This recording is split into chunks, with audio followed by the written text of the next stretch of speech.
जय हनुमान ज्ञान गुण सागर, जय कपीस तिहु लोक उजागर। रामदूत अतुलित बलिधामा, अंजनी पुत्र पवन सुत नामा। मैं पवन।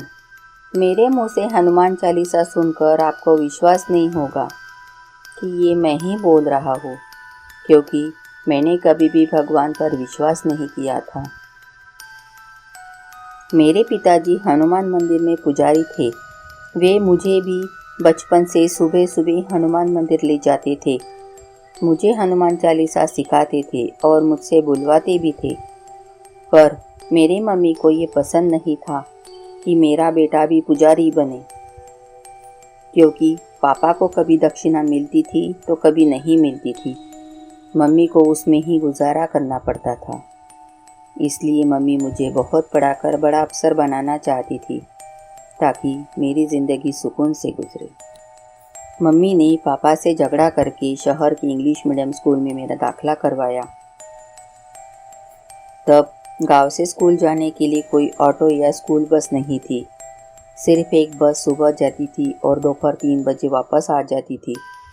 मेरी मम्मी सुबह 3 बजे उठकर घर का पूरा काम करती थी और 6 बजे की बस से मुझे लेकर स्कूल आ जाती थी। स्कूल ख़त्म होने के बाद हम लंच करते थे और बस का टाइम होने तक हम वही टाइम पास करते थे। घर आकर मम्मी सिलाई का काम करती थी, ताकि मेरे पढ़ाई में किसी भी तरह की अड़चन ना आए। इस तरह मेरे स्कूल का सफ़र चल पड़ा था। दिन ब दिन और साल गुजर रहे थे। अब मैं बड़ा हो गया था तो अकेले ही बस से अप डाउन करने लगा। कॉलेज में मेरे सभी हाई फाई दोस्त थे। मैं भी उनके साथ रहकर हाई फाई बन चुका था। गांव वाली ज़िंदगी मुझे अब गंवारों वाली लग रही थी। सब फ्रेंड्स मुझे अपने गांव के बारे में पूछते तो मैं उन्हें टाल देता। मुझे गांव के बारे में बताने में शर्म आती थी। मेरे सभी फ्रेंड्स बिजनेसमैन के बेटे थे, मैं ही सिर्फ गांव के पुजारी का बेटा। पर मैं फ्रेंड्स को मेरे पिताजी गांव के बड़े ज़मींदार हैं ऐसे बोला करता था। मेरी कॉलेज में अच्छी से कट रही थी। पढ़ाई करना, मौज मस्ती करना, कभी कभी कॉलेज बंक करके मूवी देखना, फ्रेंड्स के साथ बाइक पर घूमना अच्छी से चल रहा था। एक दिन टीचर ने हमें 5 दिनों के लिए कॉलेज की ट्रिप जाएगी ऐसे बोला। मेरे सभी फ्रेंड्स ने ट्रिप पर जाने के लिए हामी भर दी। सिर्फ मैंने ही उनको बोला कि मैं घर पर पूछकर बताता हूँ। मैं बस में बैठे बैठे सोच रहा था कि मम्मी पापा को ट्रिप के बारे में कैसे बताऊँ, क्योंकि इस बार ट्रिप के पैसे ज़्यादा थे। मेरे लिए झूठ बोलकर पैसे लेना कोई बड़ी बात नहीं थी, पर इस बार डर लग रहा था कि घर पर क्या बहाना बनाकर पैसे मांगूं। सोचते सोचते गांव आ गया। मैं घर पहुंचा तो देखा मम्मी सिलाई मशीन पर बैठकर सिलाई कर रही थी। मैं दरवाजे पे ही थम गया। तभी मम्मी का ध्यान मेरी तरफ गया। वो एक नज़र में ही पहचान गई कि मैं परेशान हूँ। मुझे ऐसे देखते ही बोली, क्या बात है बेटा, तो क्यों परेशान है? मैं थोड़ी देर चुपचाप खड़ा रहा, फिर बोला, कॉलेज की ट्रिप 5 दिनों के लिए साइंस एग्जीबिशन के लिए दूसरे शहर जा रही है और हमें सबको वहाँ जाना ही है। ये बात सुनकर मम्मी थोड़ी परेशान हो गई, पर चेहरे पर मुस्कुराहट लाते हुए बोली, तुम्हें कितने पैसे चाहिए बेटा? मैंने एकदम नीचे आवाज़ में बोला, मम्मी 10,000 रुपये चाहिए। 10,000 सुनकर मम्मी और परेशान हो गई, पर बच्चे की पढ़ाई का मामला था तो हाँ बोल गई। ये सुनकर मैं बहुत खुश हो गया और अपने रूम में चला गया। लेकिन मैंने थोड़ी देर भी ये नहीं सोचा कि मम्मी इतने पैसे कहाँ से लाएगी। लेकिन मुझे इस बात से क्या लेना देना, मुझे तो पैसे मिल रहे थे ना, यही मायने रखता है। दूसरे दिन मम्मी ने साहूकार से 10,000 रुपये ब्याज पर उठाकर मुझे लाकर दिए। मैं खुशी के मारे झूम उठा और सवेरे कॉलेज जाकर 5,000 रुपये ट्रिप के जमा कर दिए और 5,000 रुपये खर्चे के लिए रख दिए। दूसरे दिन ही हमारी ट्रिप जाने वाली थी। सुबह ब्रेकफास्ट करके दोपहर का लंच बॉक्स पैक करके 5 दिन का ज़रूरी सामान पैकिंग करके मैं कॉलेज पहुंचा तो देखा ट्रिप जाने वाली बसेस गेट के पास आ चुकी थी। हम सब फ्रेंड्स बस में बैठ गए और हमारा सफ़र शुरू हो गया। सफ़र के दौरान हमने बहुत इंजॉय किया। अंताक्षरी खेली।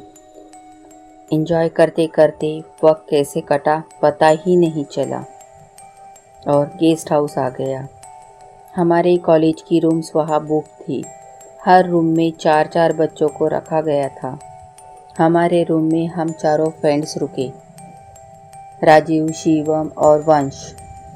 इनके लिए ये कोई नई बात नहीं थी क्योंकि वो हमेशा अपने पेरेंट्स के साथ घूमते रहते थे और बड़े बड़े होटलों में रहते थे। लेकिन मेरे लिए बहुत बड़ी बात थी। मैं पहली बार ऐसे घूमने बाहर आया था। मैं बहुत खुश था। हम सबका 5 दिनों का शेड्यूल फिक्स था। कहाँ जाना है, क्या नज़ारे देखने हैं, ये सब प्रोफेसर की निगरानी में हो रहे थे।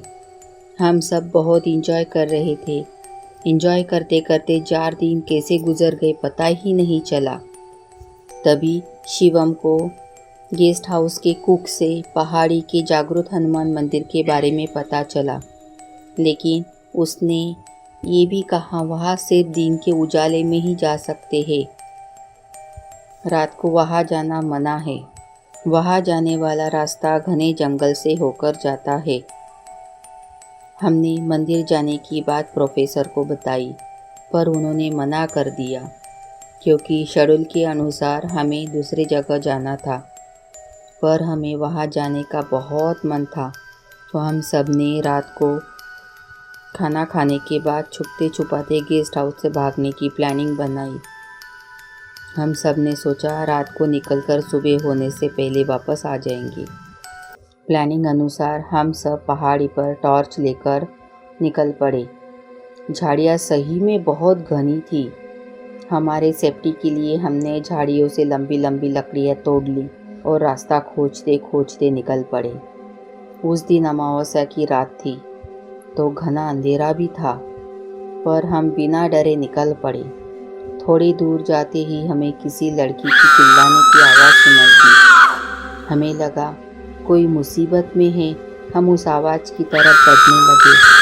बस थोड़ी ही दूर जाते ही हमें एक बहुत बड़ा बरगद का पेड़ दिखाई दिया और उस बरगद के पेड़ से एक लड़की को बंधा हुआ दिखा। वो लड़की ज़ोर ज़ोर से चिल्ला रही थी, कोई मुझे बचाओ, कोई मुझे पानी दो, कोई मुझे खाना दो। हम सब उसे बचाने के लिए आगे बढ़े। जैसे ही हम उसके सामने आ गए उस लड़की ने अपना रूप बदला और जोर जोर से हंसने लगी। आज बहुत दिनों बाद ताजा खून पीने को मिलेगा। मेरी, राजीव, शिवम, वंश, हमारी हालत खराब होने लगी। हम सब बहुत डर गए थे और डर के मारे एक दूसरे को चिपक गए। हमें हमारी मृत्यु सामने दिखाई दे रही थी। तभी मेरे कान में मेरे पापा के बोले गए शब्द सुनाई दिए, जब भी बेटा तुझ पर कोई संकट आया तो हनुमान जी का ध्यान करना, तेरा सब संकट दूर हो जाएगा।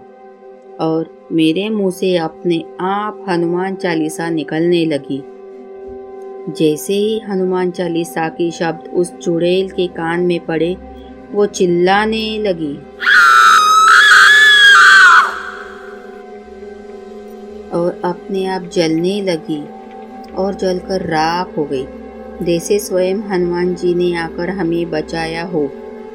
तब से मेरा भगवान पर विश्वास बैठ गया और दिखावे की जिंदगी से विश्वास उड़ गया। मैंने अपने फ्रेंड्स को मेरी असली सच्चाई बता दी और मम्मी पापा से की हुई गलतियों की माफ़ी मांगी और पढ़ाई के साथ साथ रोज़ हनुमान मंदिर भी जाने लगा।